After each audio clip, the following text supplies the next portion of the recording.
Thank you so much for coming. Welcome to our Collegium lecture series hosted by New College Franklin. Tonight, we are delighted to welcome Dr. Gavin Ortlund as our keynote speaker. My name is Elizabeth Mitchell, and I'm a junior here at New College. New College Franklin is a very special college. It is a 4-year Christian liberal arts college dedicated to excellent academics and a community of discipleship. Under the lordship of Jesus Christ, New College Franklin educates students through the liberal arts for wisdom, virtue, and service. The Collegium lecture series here at New College Franklin features faculty and many distinguished guests. These lectures explore the rich intersection of the classical tradition, Christianity, and contemporary life, fostering intellectual discourse within the college community and beyond. We have a wonderful lineup of Collegium lectures this year that we would love to share with you. So please stay tuned for more information on our social media to learn about our upcoming Collegiums in the spring. If you would like to learn more about New College Franklin, or if you're interested in partnering with us to bring the liberal arts tradition to many more students, please visit the table in the back for more information for how to sign up for our newsletter and how to donate to our mission. Our schedule for tonight's Collegium will go as follows. First, Dr. Gavin Ortlund will present his lecture on beauty and the Christian witness. Then, Dr. Nathan Johnson and Professor Brandon Spun will join him for a panel discussion and an audience Q&A. Now, after this, everyone is welcome to stay for a reception with light refreshments downstairs in the basement. Thank you all for joining us tonight. Now, Dr. Johnson will introduce our speaker.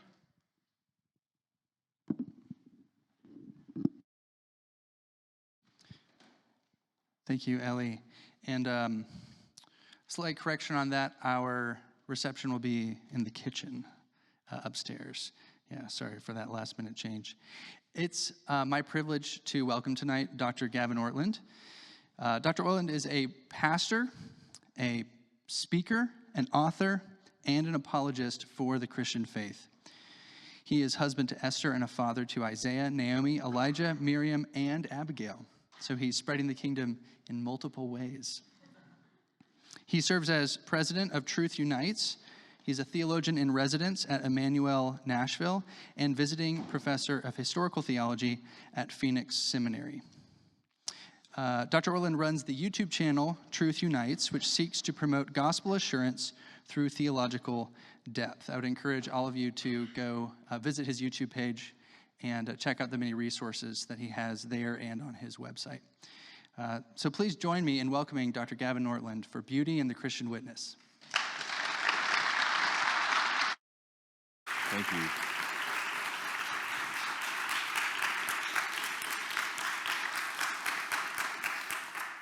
Well, it's great to be here with you all. I'm looking forward to, hopefully I've gotten to know some of you beforehand. Hopefully others of you afterwards will have some time to interact, and I want to hear your questions, your comments, and your thoughts about a topic that I hope will speak to your heart as well as to your mind, and I'll even say to your imagination.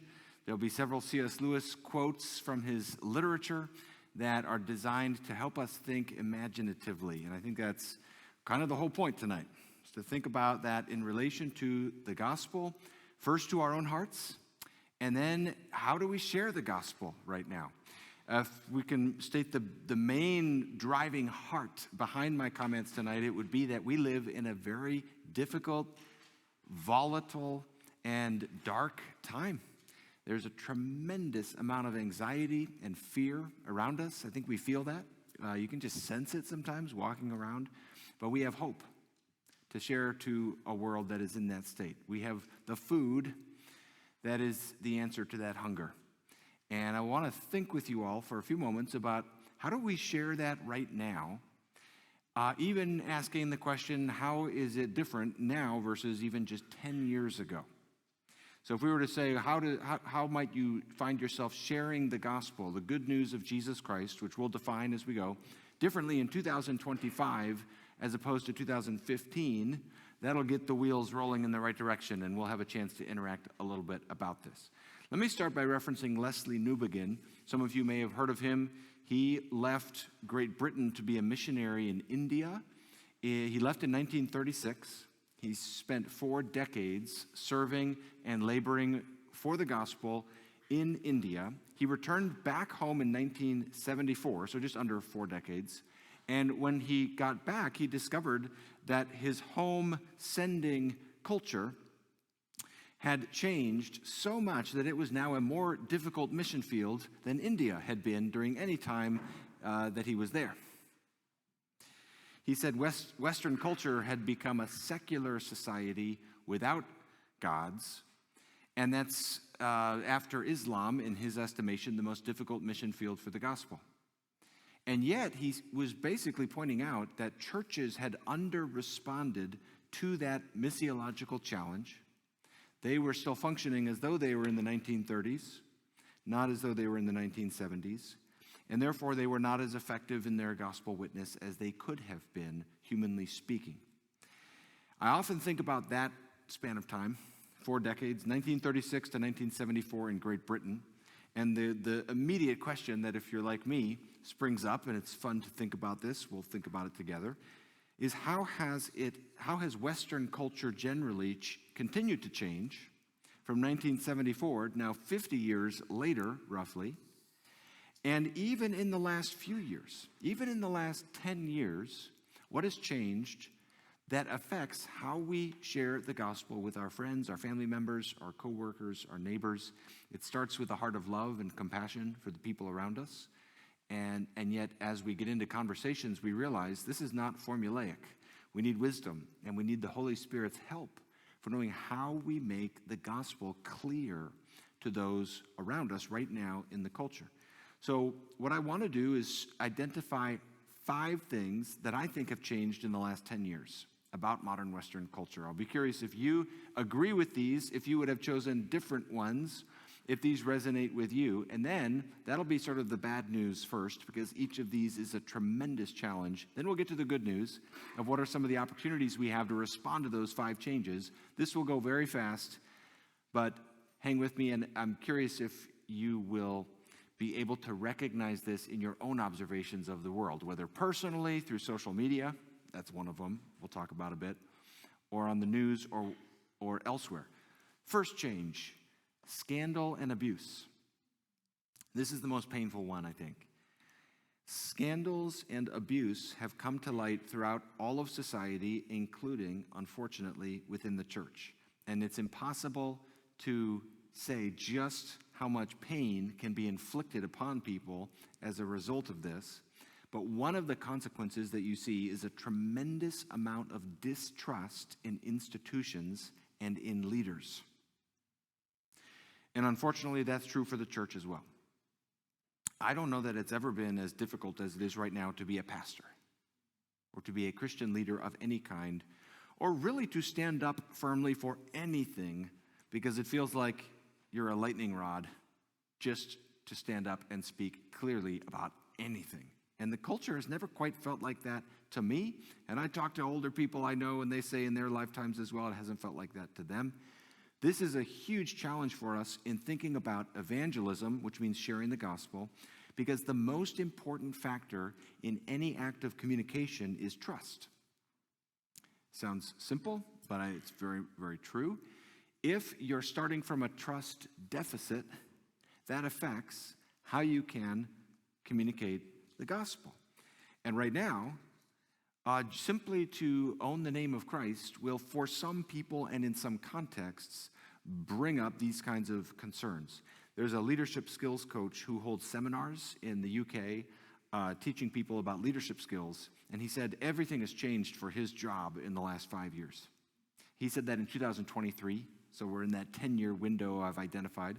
He said it's harder than ever to teach leadership skills to people, and he cited various factors for that, but the biggest one is it's harder than ever to get people to trust you.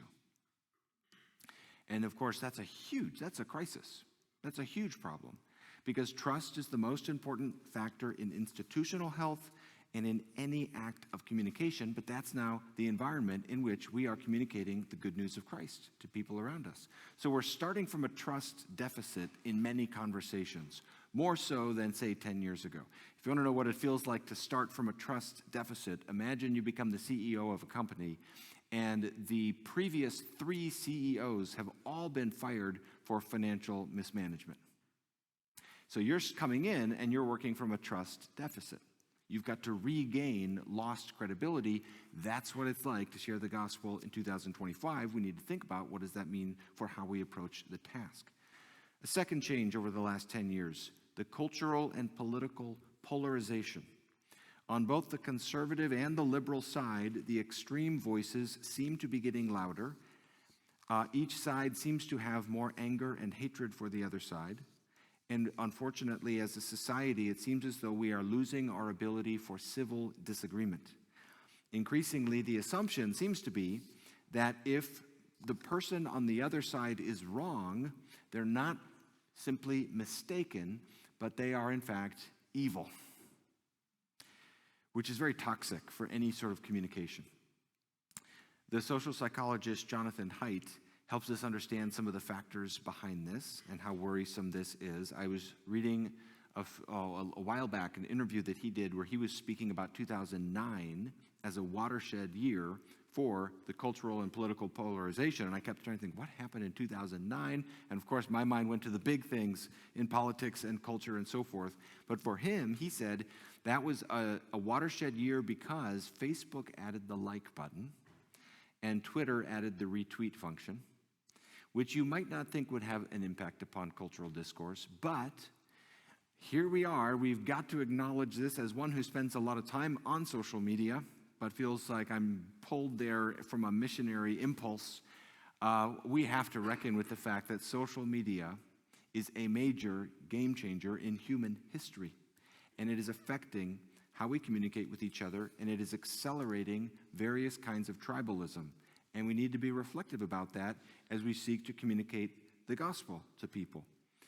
In many conversations, I think what we'll discover is we're having to work hard to distinguish ourselves from being simply one more angry voice in the crowd, and to help people understand we are coming with a transcendent message, that Jesus is risen from the dead, that there is a personal God to whom we will give an account of our lives on Judgment Day, that there is possibility for reconciliation to that God.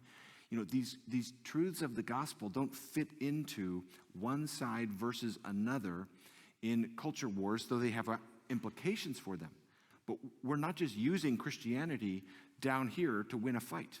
Christianity is the transcendent truth of God. And we're going to have to work extra hard to help our friends understand that. Here's a third change over the last 10 years. We are living in a time of distraction and noise. People are busier than ever, and people have more that is vying for their attention than ever before. I will never forget I went to the University of Georgia, and I graduated in 2006. I went back to visit a few years ago, and I was walking around campus, and I was trying to identify what feels different right now compared to when I was a student there. And something felt off. It felt different, not in a good way. And finally, I noticed it. It was so obvious once I noticed it. It's everybody was, even while walking around campus, on their phone. And the feeling of difference there is not a small aspect of the cultural drift. We are in a time of incredible distraction. Before my family and I moved here, we live about 5 minutes down the road from this beautiful church. So it's fun to be inside and see what it looks like on the inside, because I'm always driving by. And we love living in Franklin. Before that, we lived in a small town in California called Ojai, and it was kind of more rural. So Southern California, very little, few clouds, little air pollution where we lived. You get great views of the stars at night.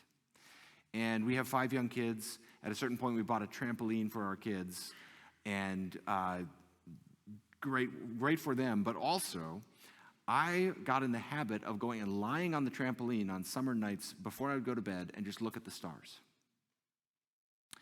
And many nights I would think, well, I'll just go and do this, and it'll take about 10 minutes, and then I'll go to bed. And I would, many nights, plan to go for 10 minutes and stay for 45 or 55 minutes just looking at the stars. And something about it, just the sheer act of remembering how small we are is an act of movement against the cultural drift. I remember thinking about this, that in the ancient world, most human beings would see the stars every night. When you go to sleep, you look up and you see the stars, and it reminds you of how small you are. Today, we see screens every night, which have the exact opposite effect. They make the world feel small and make us feel omnipresent and able to do whatever we want. And that's a small little, it seems like a small thing to say we don't see the stars as much. It's one aspect of a larger issue of clutter and noise and distraction, which can dull us to the matters of the soul. Constant clicks and constant notifications and constant entertainment is spiritually perilous. The philosopher Blaise Pascal used to say that the sole cause of our unhappiness is that we don't know how to stay quietly in a room. And I think about that quote a lot. I used to think that he was sort of just exaggerating to make a point about the power of solitude or something like that. Then I read his famous pensées or thoughts, and I read that statement in context, and I came to understand what he's talking about. What he's basically saying is there are two ultimate questions in life: meaning and death. What are we doing in this world? Meaning. And what happens when it's over? Death. And if you stop to really think it through, it doesn't really matter what else you have figured out or accomplished if you have neglected to address those questions, which are fundamentally and irreducibly religious questions. But Pascal was saying we can use diversions so we don't have to think about it. So you can just tune out the ultimate questions and spend your whole life focused on smaller things. And I think the iPhone has made that all the more a danger for us. It is so easy to become dulled to the spiritual and ultimate questions of life because of constant distractions, not because we're happy, but because we're simply busy. And so we don't ask those deep questions. And that affects how we share the gospel. We will be frequently in conversations and find ourselves communicating with someone who simply is too distracted to have considered the questions that are the presupposition to the gospel. Questions like meaning and death. I'll never forget in Ojai one day at the park, getting into a conversation with a young man and attempting to steward the conversation well towards the gospel. And we were getting some traction, and it felt appropriate at one juncture of the conversation because we were already talking about Jesus. And I asked him, well, tell me who you think Jesus is. And I love to study apologetics, so I was prepared to go with a C.S. Lewis argument of Lord, liar, lunatic, or Lord, liar, lunatic, legend, and all these debates that we can have, which are great considerations to bring to the table. But my preparation for that assumed he cared, because his answer was, I don't know, I've never thought about it. And that was a light bulb moment for me of how to do evangelism in years like 2025, where we have such distraction and noise. Thankfully, there's some strategies we can have, which we'll get to in a moment. Fourth change. This is maybe one that's implicit and underneath these others. Certainly, this one goes back more than 10 years. But we can see it in this last decade as well. We are in a time of disillusionment and disenchantment. Some of you are familiar with the book A Secular Age by Charles Taylor. He has a chapter called The Malaises of Modernity. That very chapter title is already instructive. If you know the word malaise, malaise means when something feels a little off, but you can't quite identify what it is. Something feels, you might feel ill, for example, and you can't tell why. That's malaise. So the malaises of modernity is quite a phrase. He's saying basically something feels off in the modern age, but we can't quite put our finger on it. That's how a lot of people feel right now. The way he describes it is as a kind of generalized despair, which despair is a strong word, but let me make the case for this for a moment. Is it the case that the people who are walking around us, that we interact with day to day, frequently are in a kind of generalized despair? I think so. I think there are a lot of people that we interact with who are walking around under a vague, shadowy sense of flatness and disenchantment. We were talking about this at dinner. Maybe we'll talk about this again. What Charles Taylor is talking about is not just something bad happens in your life and that makes you despair. Pre-modern people 500 years ago could feel despair on an individual basis based upon circumstances. What he's describing is something that is general to the entire culture we are in. And again, it's malaise. You can't quite put your finger on it. Something just feels off. One of the words he uses is disenchantment. And he describes this as the feeling that our actions, goals, achievements, and the like have a lack of weight, gravity, thickness, substance. What a way to put it. That's one of my favorite sentences in his book. It's like the things you're doing don't weigh very much. Your life doesn't weigh very much. 800 years ago, life was a lot worse in some ways. You know, you might get slaughtered. You might be sent on the crusades and suffer horribly. Medical technology is not as good, but you usually didn't have as high suicide rates as we do today. There's something deeper that is off in our culture. And, you know, the interesting thing about this is this feeling of despair can come up, I think, without us even fully realizing it. So is it the case that some people are in despair and yet only quasi-conscious of that despair? If so, how does that affect how we share the gospel? Remember that culture is not the landscape we look on. Culture is the glasses through which we look. So the culture is in us. A lot of times the culture is more within our framework, more in our hearts, more in our imaginations than we realize. We're not always aware of how the culture is affecting us. So some of us can feel this.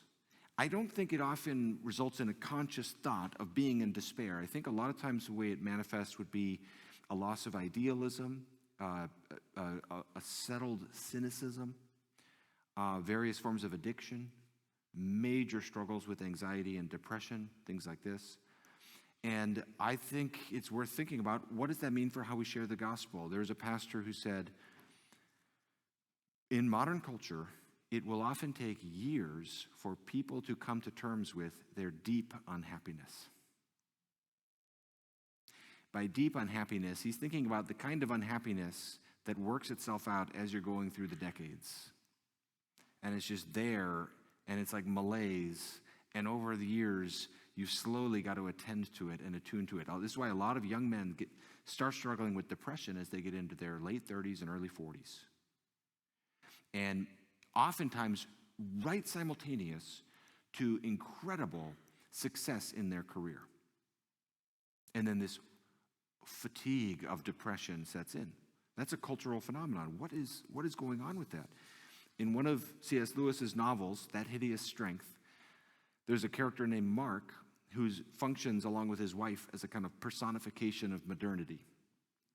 And at one point in the novel, he's looking over his life, and the fear of death makes him reevaluate his life. And it says he suddenly looks at his life, and he realizes that it is what he calls the dust and broken bottles, the heap of old tin cans, the dry and choking places.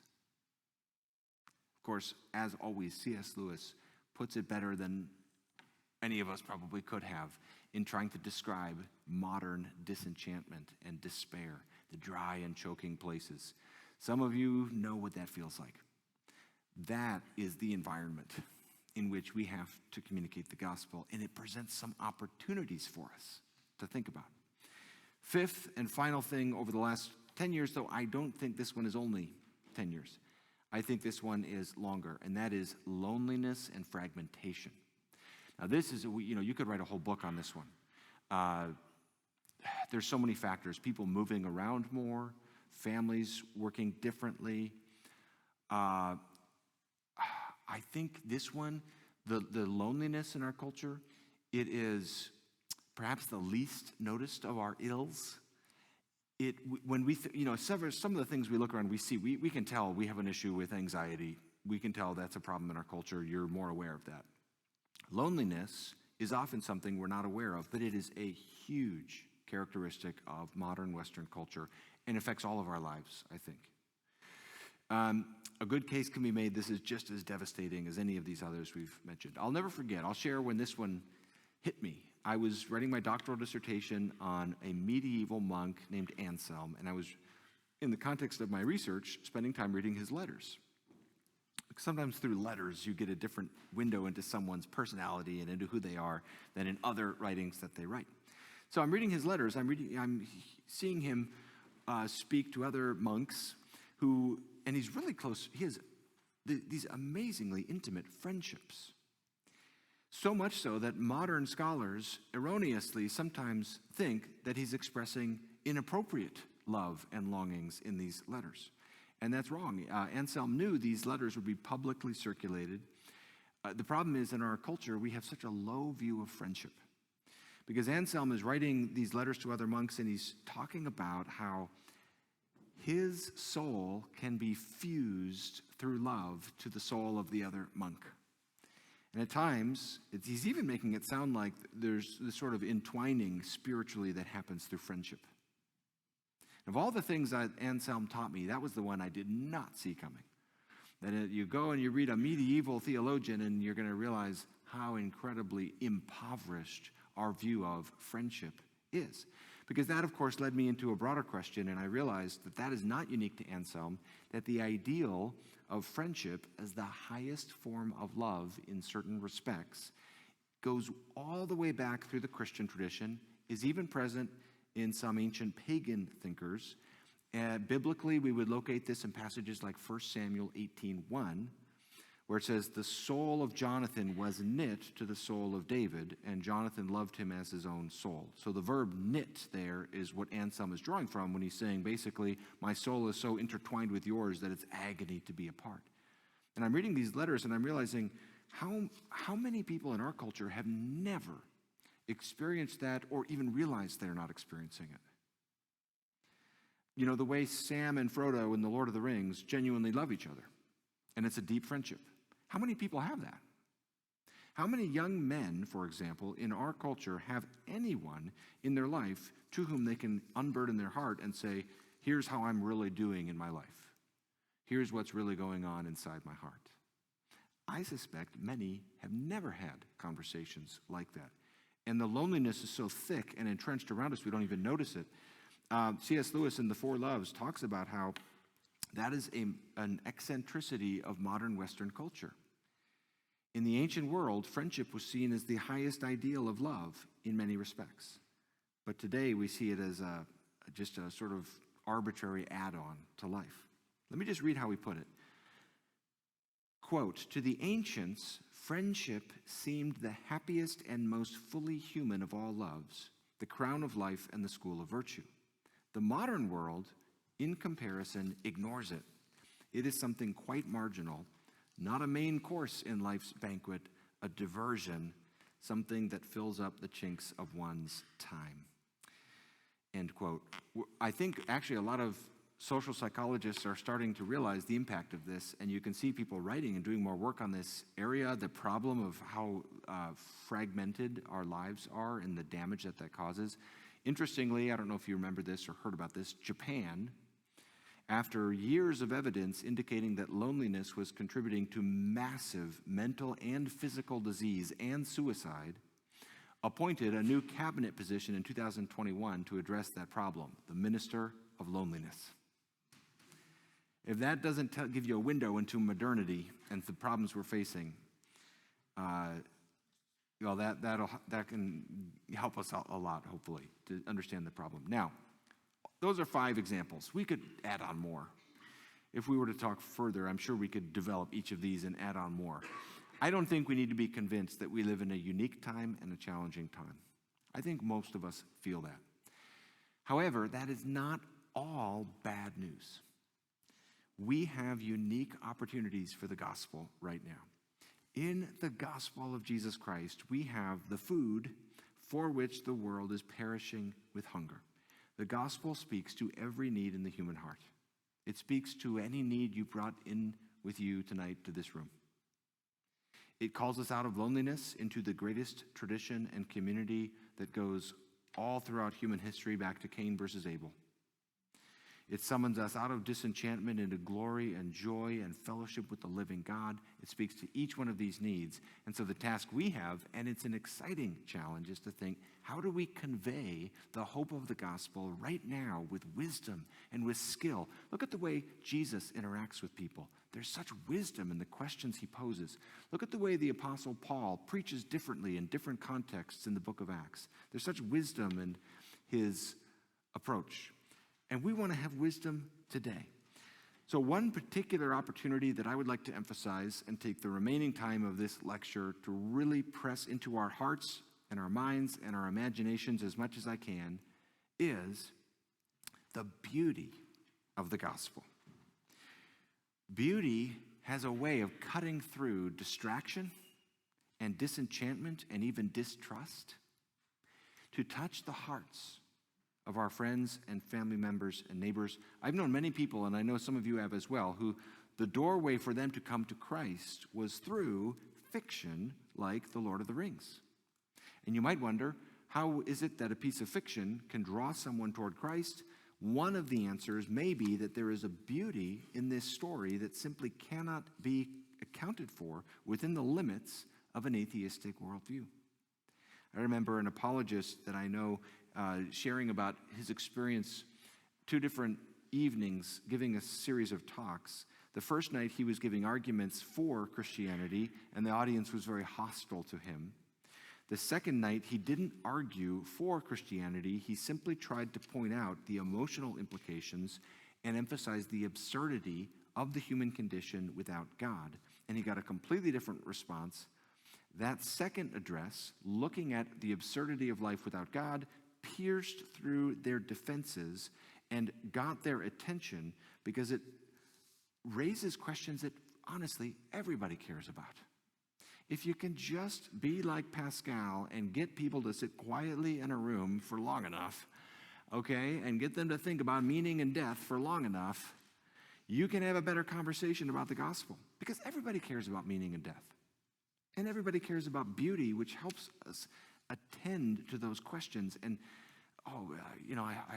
hang with me as we think about this, because I don't think there's anything so wonderful as to think about the beauty of the gospel. What does it mean to say the gospel is beautiful? I'll try to not get too choked up talking about this because it's wonderful. But let's work through it. The Greek philosophers spoke of 3 transcendentals: the good, the true, and the beautiful.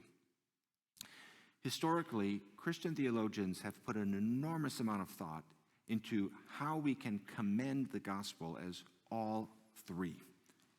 True, good, and beautiful. A full-orbed witness. The Roman Catholic theologian Hans Urs von Balthasar has done a lot of work thinking about how the gospel relates to the 3 transcendentals.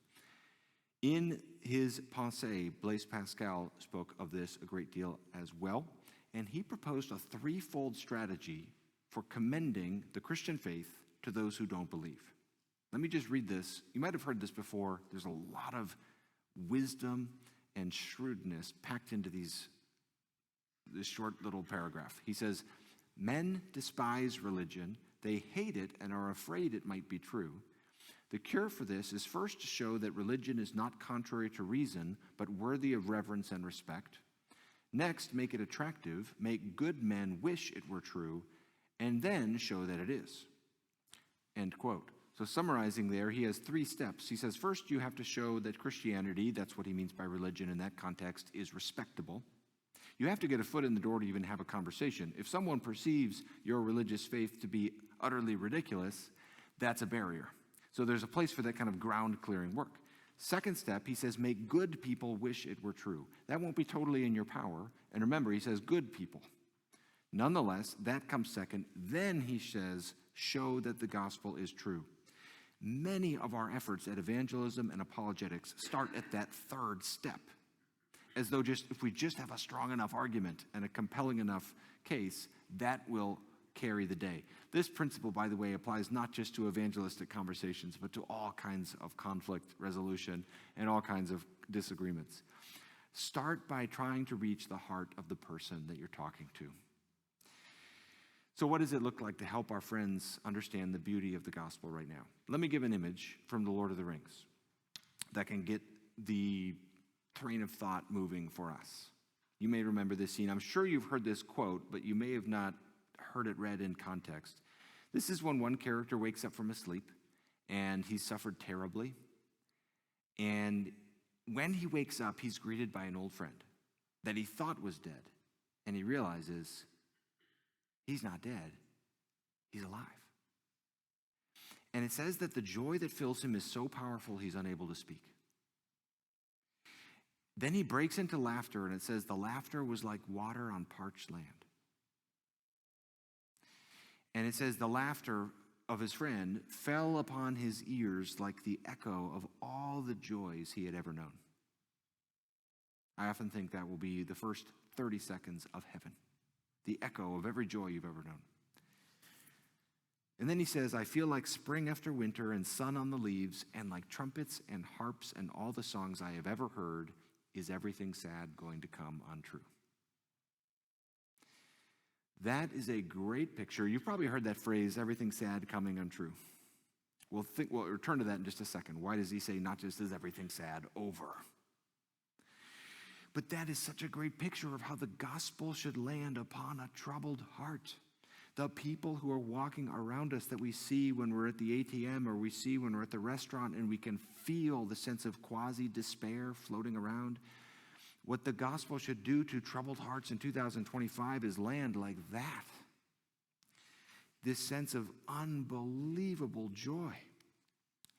Because the word gospel means good news, and the gospel is good news. It's the message that our Creator has come into this world in the person of Jesus.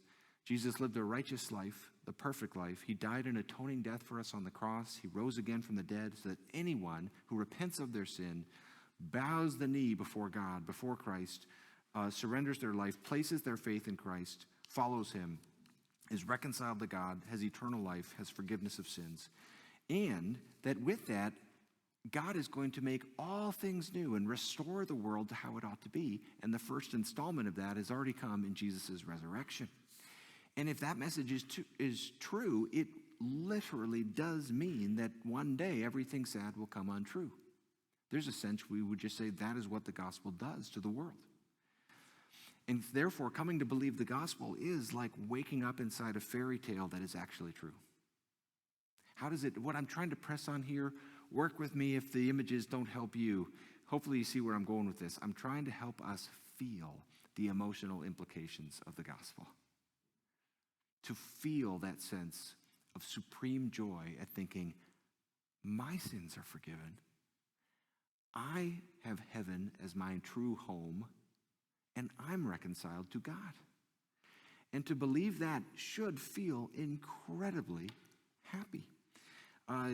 Think of, how do you convey this? Think of when you wake up as a little child and you're trying to remember what day it is and you think you have to go to school and it suddenly dawns on you that it's Christmas morning. Ever remember that feeling? Think of when you are pursuing the person you love most in this world and the first time it hits you, oh, she loves me too. I remember that moment when I was pursuing my now wife. Okay, I'm trying to think of the happy moments of life where that supreme puff of joy wells up in your heart like an inflating balloon. And what I'm suggesting is that is what the gospel does, and we should help people know that. And that can help us in 2025 amidst the noise, the loneliness, the distrust, etc. The gospel is like walking through the wardrobe into Narnia. If you think that it's a strictly materialistic universe, and then suddenly you do a research on the resurrection, and you realize, I'm 50-50. Maybe Jesus did rise from the dead. The emotional implications of that should feel like you've just opened up the door and you're walking into Narnia, because you are now considering a message that literally has to do with never-ending glory that you can participate in. So, how do we press that upon hearts right now? Here's 4 ideas. These are all really fast. Number 1, start with the majesty of God. I worry that sometimes in our gospel presentation, we don't start with God. We assume God, and we start by talking about other matters like the human heart and its needs. It's interesting, I mentioned this a moment ago, in Acts chapter 13, when Paul preaches the gospel in a Jewish synagogue, he just goes right to biblical passages and says, these are fulfilled in Christ, therefore repent. It's a very different kind of gospel presentation than you find in Acts 17. When Paul is in Athens, not speaking to Jewish people, but speaking to pagan people who don't have any of the background categories, he starts way further back with the doctrine of God. And so he's laboring to impress upon them before he gets to anything about Jesus, what is idolatry, the transcendence of God, the immanence of God, the character of God, the doctrine of creation. That's a radical doctrine in our culture. The very idea that you're a creature, that actually someone else made you to work a certain way. That very idea of createdness is a part of where we need to start in our gospel presentations in many cases, because if you don't have a sense of that, you will not understand sin. And without understanding sin, we won't feel our need for Christ. Here's how John Stott puts it, commenting on Acts 17. He says, many people are rejecting our gospel today, not because they perceive it to be false, but because they perceive it to be trivial. People are looking for an integrated worldview which makes sense of all their experience. We learn from Paul that we cannot preach the gospel of Jesus without the doctrine of God, or the cross without the creation, or salvation without judgment. He wrote that 25 years ago now. I think it's still very relevant today. Think of it like this. When you're reading through the book of Leviticus, and you have impressed upon your heart a sense of the holiness of God, and you say, wow, this is a little scary.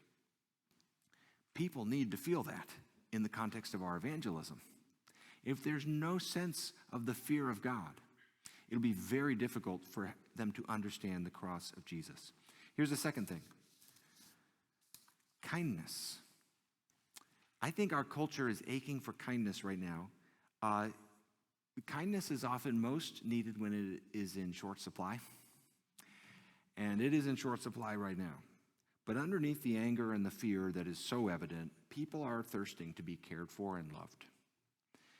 And as a pastor, I have discovered the power of simple encouragement and kindness in people's lives. Just to give some examples, I'm trying to give real practical examples of how you can get into gospel conversations. Number one, offer prayer for people.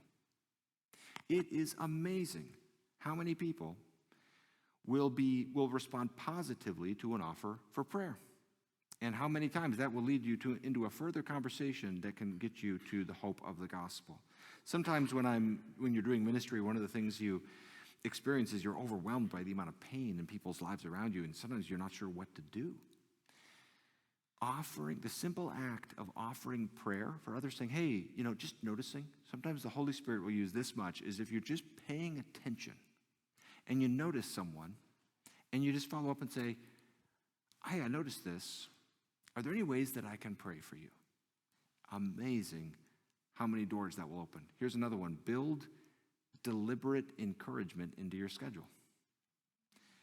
I've literally got it on my Google Calendar, certain people that I will reach out to encourage. And the reason is, if I just offer encouragements when I think to, I'm not doing it enough.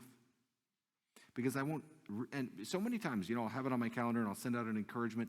When I do so, the response that I will get back is almost always something like this. Thank you, I needed that. Sometimes it'll be, thank you, I needed that to get through the day. Thank you, that came at just the right time. It's amazing. What I've started assuming now is everybody is needing encouragement most of the time. Most of us are under-encouraged. And encouraging people, even though it's a small step, opens up opportunities for the gospel. I'm not embarrassed to talk about these very practical steps, because we're talking about big structural things in our culture, but honestly, little steps like this open doors for the gospel when people around us are living in despair or quasi-despair. If they can tell you care about them, that alone pushes against the distrust. Here's the third thing we can offer right now, and that is to show the emptiness of unbelief. Show the emptiness of unbelief. Help people feel the dry and choking places. Encourage them to sit quietly in a room by themselves long enough to attend to the malaise within. It's difficult to do this. You want to be sensitive in how you go about this. But just drawing attention to what Charles Taylor calls the unquiet frontiers of modernity. Areas where our culture is moving forward, but we have these points of malaise.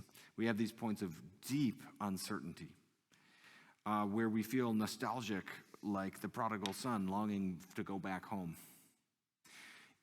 For all the problems, is our culture a little bit nostalgic for belief? I think so.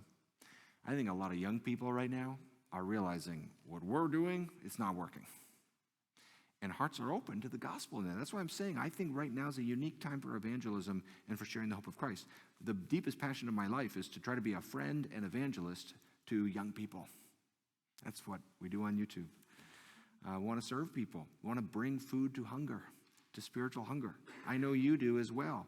If you think about it, by the way, sharing your faith is one of the most joyful things you can do. It makes you grateful. It grows you in your understanding of your faith. It's one of the healthiest practices we can have. So here's one way we can do this. We talk about the areas where our culture is really empty.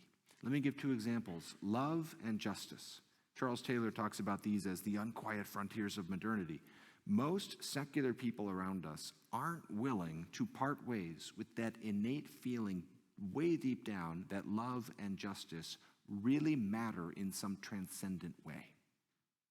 But in a secular worldview, it is very hard to see how they get that value because they're explained reductively as the products of evolutionary psychology.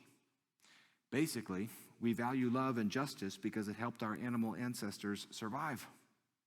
There's no objective referent for love or justice in the non-animal world. And they're not pointing ahead to anything that has any kind of ultimate significance. That's really empty. That's the dry and choking places. That will give you malaise. But people don't think about that. They just keep borrowing from a Christian worldview or from another religious worldview and then living in a secular frame and not thinking about the fact that they're borrowing.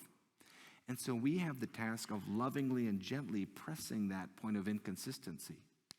You can see this in culture all the time. Is there any sentiment more common than that love is forever? If you listen to music or anywhere in the arts, you will hear the transcendence of love. You will hear that over and over and over. In my book on this topic, I quote from Frozen 2 and the scene where Olaf, there's deep things in some of these children's movies.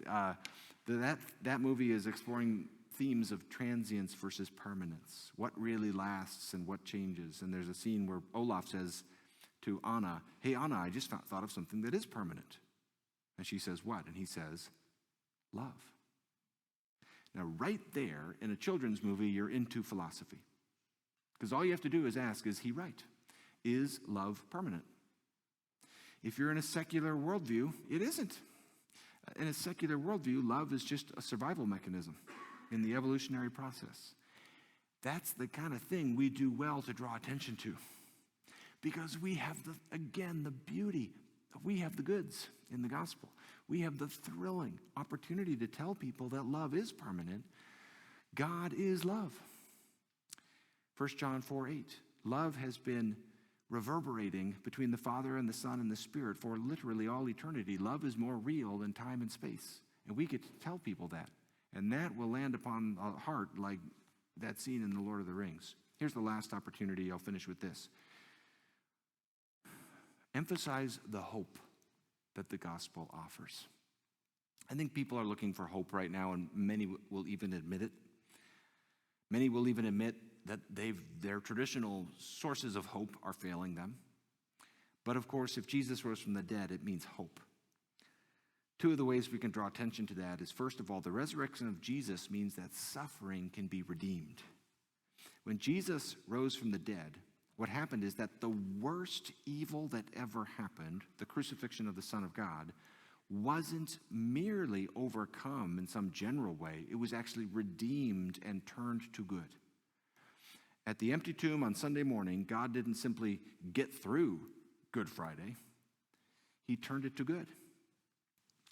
When Jesus rose from the dead, the scars on his body are still there. In Luke 24, he's saying, put your hands right here. You can feel the holes. It's not like the crucifixion got undone. It still happened. But now those scars are a trophy of glory. And here's the incredibly beautiful, happy news. Everyone who knows Jesus will experience that. If you know Jesus and you walk with Jesus, the suffering in your life in this world will be turned unto glory. I have no words to describe how wonderful that is, how enchanting that is, how much that feels like walking into Narnia through the wardrobe. That heaven will not merely end the sorrows of this world, but it will somehow turn them unto good for those who are in Christ. What if there was a world, here's an appeal you can make to someone, what if there was a world in which the suffering of your life was not merely forgotten, but actually transformed into glory like the scars on Jesus' resurrection body? That's a particular quality of joy, resurrection joy. Not only that, if Jesus rose from the dead, what that means is, secondly, the earthly happiness of this life is in anticipation of the next. Remember Sam saying the echo of all the joys he had ever known? Resurrection means that the joy of this life is actually a little signpost pointing us ahead to heaven. In the Chronicles of Narnia, when one character makes it to heaven, he says, "This is what I've been looking for all my life, though I never knew it until now." I love that. That's the kind of hope that we have in the gospel, and that's a hope that speaks to the human heart. Here's a final image that I'll leave you with. What we've done here is diagnose 5 of the challenges of our culture, especially in the last decade, and then we're saying beauty, the beauty of the gospel can be a particular resource for us to redress that cultural situation. Hopefully you know what I mean when I finish, just finishing on that point about how the joy of this life points ahead to heaven. When I speak about this deep ache in the human heart, hopefully you know what I mean by that. C.S. Lewis described this longing in the human heart. He used a German word for this. Some of you know about this. And he described this as a longing for a faraway country that you've never been to, but somehow it's your true home. The place you should have been born. And he describes it as an ache, a yearning. Unlike other longings in your heart, it's happy to feel this one. The more you feel this ache, the more you feel yourself. This is the deepest thing in your life.